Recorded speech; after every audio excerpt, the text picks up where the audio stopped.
తెలంగాణ రాష్ట్రంలో ఇప్పటి వరకు ఎలక్ట్రిక్ వెహికల్స్ ఏవైతే అమ్మకాలు జరిగాయో అవన్నీ ఎన్ని వెహికల్స్ ఇప్పటి వరకు ఎలక్ట్రిక్ వెహికల్స్ వచ్చాయి, దాని మీద ఎటువంటి ఆలోచన ఈ ప్రభుత్వం చేసిందనే దాని మీద నేను సభకు ప్రశ్న పెట్టడం జరిగింది. ఈ తెలంగాణ రాష్ట్రంలో మొత్తము 1,80,00,000 వరకు కార్ల సంఖ్య, అలాగే 23 లక్షల దాటింది. ఇప్పుడు తెలంగాణ రాష్ట్రంలో మొత్తం వాహనాలు అన్నీ కలిసి 1,80,00,000 ఉంటే కార్ల సంఖ్య 23 లక్షలు దాటిపోయింది. ప్రతి సంవత్సరం 9 లక్షలకు పైగా కొత్త కార్లు రోడ్డుపైకి వస్తున్నాయి. ఇది 2014తో పోలిస్తే ఇది 150% పెరిగింది కార్ల కొనుగోలు అనేది. సరే, ఆర్థిక సామర్థ్యము, 10 ఏళ్ల కాలంలో అభివృద్ధి, లేకపోతే వారి స్వయం ఉపాధి వల్లనో వారి కష్టం వల్లనో వారి ఆర్థిక సామర్థ్యం పెరగడం వల్ల ఈ కొనుగోలు శాతం పెరిగిందనేది నిజం. పొల్యూషన్ విపరీతంగా పెరుగుతుంది. అంతేకాకుండా ఆయిల్ దిగుమతులపై దేశం ఎక్కువ ఖర్చు పెడుతుందని చెప్పి చేయవలసి వస్తుంది. కాబట్టి ఎలక్ట్రిక్ వెహికల్ని ప్రొవైడ్ చేయడంలో ముందుకు రావడం వల్ల ఈ రాష్ట్ర ప్రభుత్వానికి అభినందనలు తెలియజేస్తూ, ఈ పొల్యూషన్కి, ఈ ఆయిల్ దిగుమతులకి అడ్డుకట్ట వేయాలంటే ఆర్థిక భారం రాష్ట్రం మీద కానీ దేశం మీద కానీ పడకుండా ఉండాలంటే దీనికి ప్రత్యామ్నాయం ఎలక్ట్రికల్ వెహికల్సే. ఇవాళ దేశంలో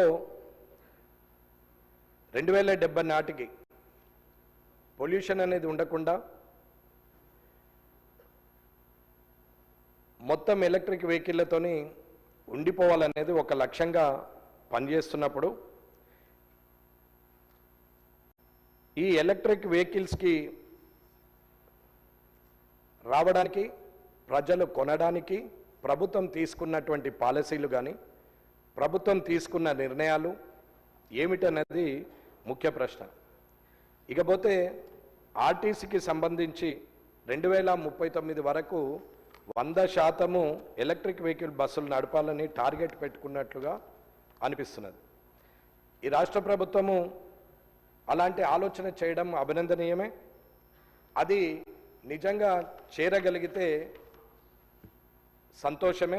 చేరేటట్లు అందరం కలిసి చేయాలనేది నా ఆలోచన. అలాగే ఎలక్ట్రిక్ వెహికల్స్ కొనుగోలు పెరగాలి అంటే రాష్ట్ర ప్రభుత్వము ఎలాంటి పాలసీ అడాప్ట్ చేసుకుంది అనేది కూడా గౌరవ మంత్రివర్యులు పొన్నం ప్రభాకర్ గారిని మీ ద్వారా నేను అడిగి తెలుసుకోవాలనుకుంటున్నాను. అలాగే ఉదాహరణకి ఇప్పుడు ఢిల్లీ ప్రభుత్వము ఎలక్ట్రిక్ వెహికల్స్ మీద ఇన్సెంటివ్స్ ఇస్తుంది. ఒక 2 వీలర్ వెహికల్కు ఒక 30,000 వరకు సుమారు. అలాగే 4 వీలర్ వెహికల్స్కి 1.5 లక్ష రూపాయలు ఇన్సెంటివ్ ఇచ్చే పరిస్థితిలో ఆలోచన చేసింది. అట్లాగే సెంట్రల్ గవర్నమెంట్ కూడా, కేంద్ర ప్రభుత్వం కూడా PM ఈ డ్రైవ్ స్కీమ్ కింద ఎలక్ట్రిక్ 2 వీలర్స్ కానీ 3 వీలర్స్ కానీ 4 వీలర్స్ కానీ సబ్సిడీ ఇస్తుంది. అలాగే road tax, registration tax 100% free ఉంటుంది. అలాగే మహారాష్ట్రకు వచ్చి సమృద్ధి ఎక్స్ప్రెస్ వే మీద నాగ్పూర్ నుంచి ముంబై వరకు ఆ హైవే మీద వెళ్తున్నటువంటి వెహికల్స్లో ఎలక్ట్రిక్ వెహికల్స్కి టోల్ ట్యాక్స్ లేకుండా నిర్ణయం తీసుకుంది. అలాగే తెలంగాణలో కూడా వెహికల్ పర్చేజ్ మీద సబ్సిడీ ఉందా లేదా, ఒకవేళ కొనుగోలు ఎలక్ట్రిక్ వెహికల్ ఎక్కువ చేయాలి అని అనుకుంటే మనం ఎలాంటి పాలసీ తీసుకొస్తే హైదరాబాద్లో పొల్యూషన్ నుంచి బయటకు వస్తాము అనేది కూడా ప్రభుత్వం ఆలోచించాలనేది నేను కోరుకుంటున్నాను. అట్లాగే తెలంగాణలో మొత్తము 1,80,00,000 వెహికల్స్ ఉంటే ఎలక్ట్రిక్ వెహికల్స్ వాటా ఈ రోజు వరకు 0.4% మన రాష్ట్రంలో ఉన్నట్టుగా నేను భావిస్తున్నా. I'm not correct, maybe subject correct అది. ఇక తెలంగాణ మొత్తంలో ఎలక్ట్రిక్ వెహికల్లలో హైదరాబాద్లోనే 60% ఉంది, రూరల్ ఏరియాలో చాలా తక్కువ ఉంది, 40%. అంటే ఒక్క హైదరాబాద్లోనే మెజారిటీ షేర్ ఉంది. ఎందుకు అని అంటే ఎలక్ట్రికల్ రీఛార్జ్ స్టేషన్స్ రూరల్ ఏరియాస్కి కనెక్టివిటీ చేయకపోవడం, state to districts, district to మండల్కి మనం ఆ కనెక్టివిటీని ఆ రేడియస్లో ఎలక్ట్రికల్ వెహికల్స్ రీఛార్జ్ స్టేషన్స్ని మనము ఏర్పాటు చేస్తే ఇంకా కొనుగోలు అవుతుందనేది నా ఆలోచన.